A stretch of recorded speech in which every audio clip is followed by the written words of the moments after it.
क्या श्रीलंका ही रामायण वाली असली लंका है? जरा सोचिए, हजारों साल पहले भगवान राम ने जिस लंका का युद्ध में विनाश किया, क्या वो आज की श्रीलंका थी? या फिर वो किसी और, कहीं ज्यादा विशाल, डूबे हुए महादेश पर बसी थी? रामायण पढ़ते ही दिमाग में एक नाम आता है, लंका। लेकिन एक सवाल आज तक इतिहास, विज्ञान और पुराण सबको उलझाए हुए है। क्या वो लंका यही 30 किलोमीटर दूर दिखने वाली श्रीलंका थी? या वो एक खोया हुआ, डूबा हुआ महाद्वीप था जिसका नाम था कुमारी खंडम? वाल्मीकि रामायण साफ लिखती है, लंका समुद्र के बीचों बीच स्थित एक विशाल स्वर्ण नगरी थी। लेकिन आज की श्रीलंका तो सिर्फ भारत से 30 किलोमीटर दूर है। रामायण में जिस दूरी का जिक्र है वो इससे कई गुना ज्यादा बताई जाती है।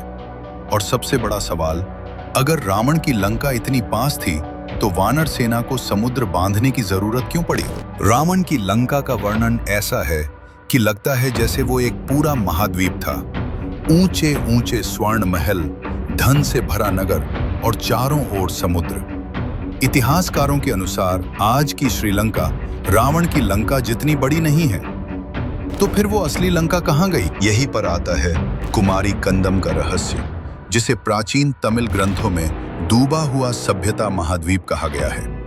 कुछ वैज्ञानिक मानते हैं कि इंडियन ओशन के दक्षिण में एक विशाल भूभाग था जो हजारों साल पहले समुद्र में समा गया। और दिलचस्प बात, वो स्थान रामायण के वर्णन से बिल्कुल मेल खाता है। राम सेतु आज भी मौजूद है, एक ऐसा पुल जो प्राकृतिक भी नहीं है लेकिन पूरी तरह मानव निर्मित भी नहीं साबित हुआ। भारत और श्रीलंका को जोड़ता ये पुल रामायण की एकमात्र फिजिकल प्रूफ है जो इतिहास और पौराणिकता के बीच एक पुल का काम करता है।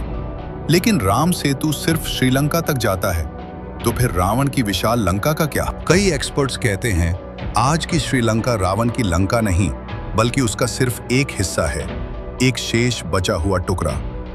असली स्वर्ण लंका हो सकता है कि इंडियन ओशन में कुमारी कंदम के नाम से मौजूद रही हो, जो त्रेता युग के बाद समुद्र में डूब गई। मतलब रावण की लंका आज की श्रीलंका नहीं बल्कि एक खोया हुआ महाद्वीप थी। आज भी हिंद महासागर की गहराइयों में विशाल संरचनाएं मिली हैं, कुछ रहस्यमयी, कुछ मानव निर्मित जैसी।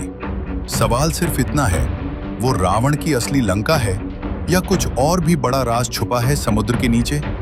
सच्चाई क्या है, ये जानने के लिए शायद हमें सिर्फ इतिहास नहीं बल्कि पूरा महासागर खंगालना होगा। और ऐसी ही महाकाव्य कहानियों के लिए लाइक, शेयर और सब्सक्राइब जरूर करें।